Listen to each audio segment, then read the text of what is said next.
Pemirsa, tahukah Anda Indonesia memiliki 6 istana presiden yang tersebar di Pulau Jawa dan Bali?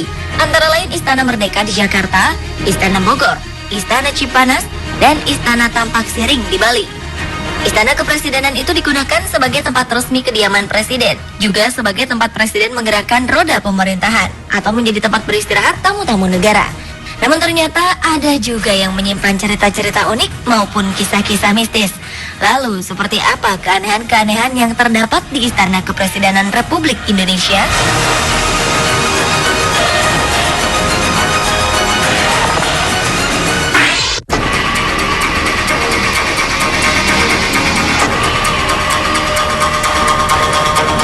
Demi penghematan uang negara, dahulu Presiden Gus Dur memutuskan tinggal di Istana Merdeka.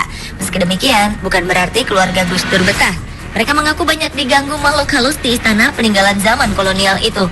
Putri Gus Dur, Yeni Wahid, pernah mengaku di akun Twitternya bahwa istana yang ia tinggali sangat tidak nyaman dan seram suasananya. Bahkan sang adik Inayah Wahid sering diganggu oleh makhluk halus. Kejadian menyeramkan ternyata tidak hanya dialami keluarga Gus Dur. Sejumlah pegawai istana juga kerap mengalaminya. Bahkan saking takutnya, untuk membersihkan lantai 4 dan 5 di Wisma Negara saja tidak ada yang berani, karena takut dengan penunggu di sana yang tidak kasat mata. Menurut ajudan Gus Dur saat itu, yaitu Munib Huda Muhammad, Presiden Indonesia kelima itu tidak menggunakan cara-cara mistis untuk mengusir keangkeran istana, melainkan dengan cara yang logis. Gus Dur membuka Istana Merdeka bagi masyarakat, sehingga di era Gus Dur, Istana Merdeka ramai dan tidak angker lagi.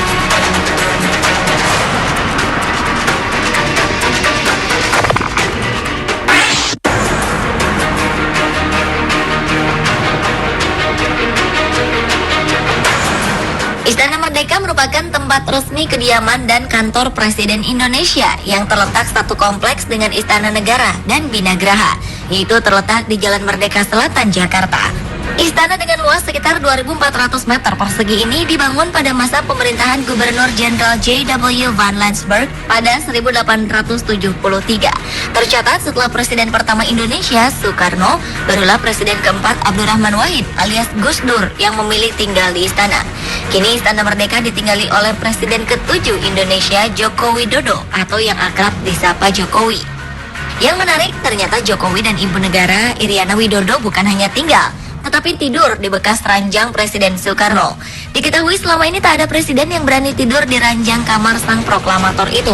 Bahkan putri dari Bung Karno, Megawati Soekarno Putri sekalipun. Menurut Ahok, Gubernur DKI Jakarta, Presiden Jokowi termasuk salah satu presiden yang berani menempati kamar Bung Karno.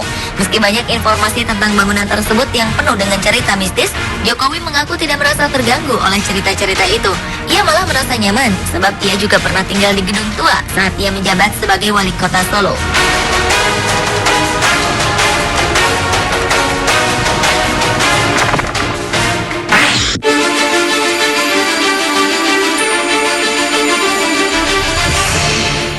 Sebagai pusat kegiatan pemerintahan negara, saat ini Istana Negara menjadi tempat penyelenggaraan acara-acara yang bersifat kenegaraan, antara lain pelantikan pejabat-pejabat tinggi negara hingga jamuan kenegaraan.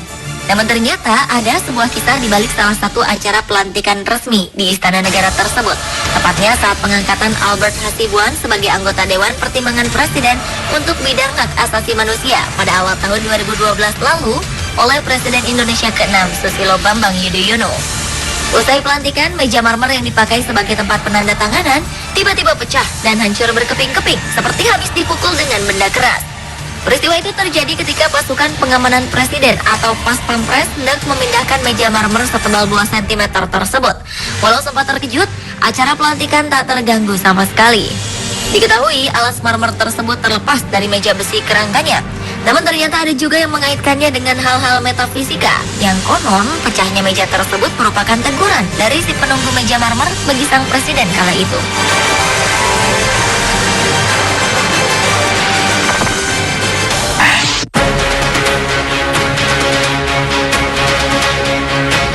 Pemirsa, Rabu 22 Oktober 2014, Presiden Joko Widodo menggelar jumpa pers perdana sejak dilantik pada 20 Oktober lalu di halaman Istana Kepresidenan.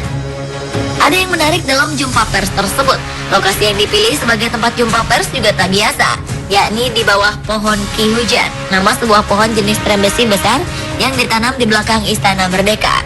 Pohon Ki Hujan ini seperti menjadi saksi bisu atas segala yang terjadi di kompleks kepresidenan itu. Di antaranya saat SBY pernah menerima penyerang kesebelasan nasional Prancis, Zinedine Zidane. Menariknya, Ki Hujan ini ternyata sudah berusia 144 tahun sejak ditanam pada 1870, yang artinya 3 tahun sebelum Istana Merdeka dibangun oleh arsitek Grosseres. Meski ditopang oleh sejumlah tiang, pohon ini masih terlihat gagah. Yang menariknya lagi, pohon ini sempat diterjang angin puting beliung yang terjadi di kawasan istana pada 5 Januari 2012 silam. Banyak pohon bertumbangan, namun anehnya Ki Hujan tetap kokoh berdiri.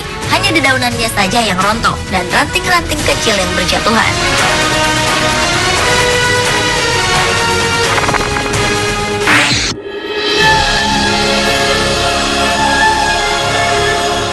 Istana Bogor merupakan salah satu dari 6 istana Presiden Republik Indonesia yang mempunyai keunikan tersendiri dikarenakan aspek historis, kebudayaan, dan faunanya.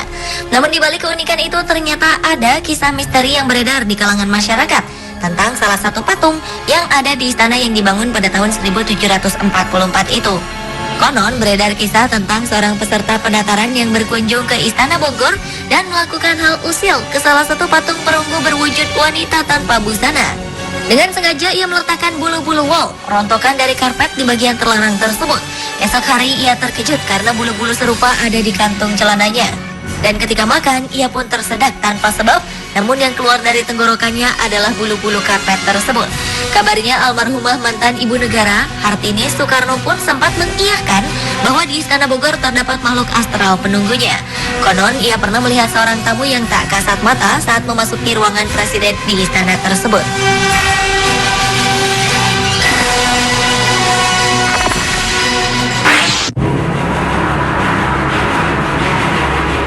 Istana Kepresidenan yang berada di Bali, yakni Istana Tampak Siring, adalah satu-satunya istana kepresidenan Republik Indonesia yang dibangun setelah Indonesia merdeka.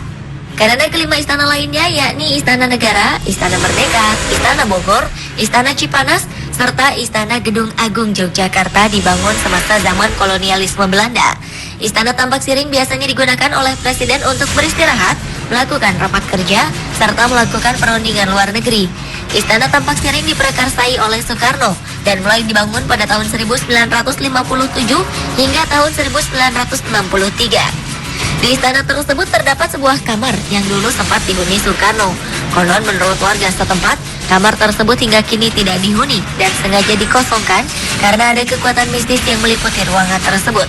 Sementara Presiden Indonesia yang datang berkunjung ke istana itu menempati bangunan lain yang tak jauh dari bangunan yang ditempati Soekarno.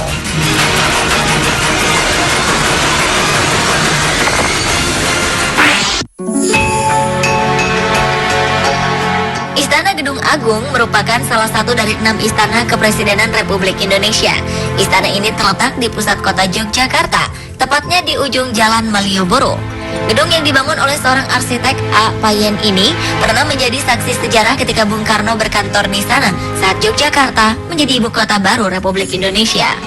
Karena merupakan bangunan tua, banyak rumor beredar mengenai kisah mistis di balik bangunan bergaya Eropa itu. Kabarnya di istana tersebut sempat terjadi gangguan-gangguan makhluk gaib. Maka dari itu seorang paranormal pernah dimintai tolong oleh Pas Pampres. Menurutnya, hal yang dianggap mengganggu tersebut berasal dari kekuatan kitab Stambul yang sering berpindah-pindah secara misterius di sekitar istana. Kabarnya di Istana Gedung Agung yang bernama Loji Kebon itu kerap terdengar suara prajurit baris berbaris, walau tak ada yang sedang melakukan baris berbaris.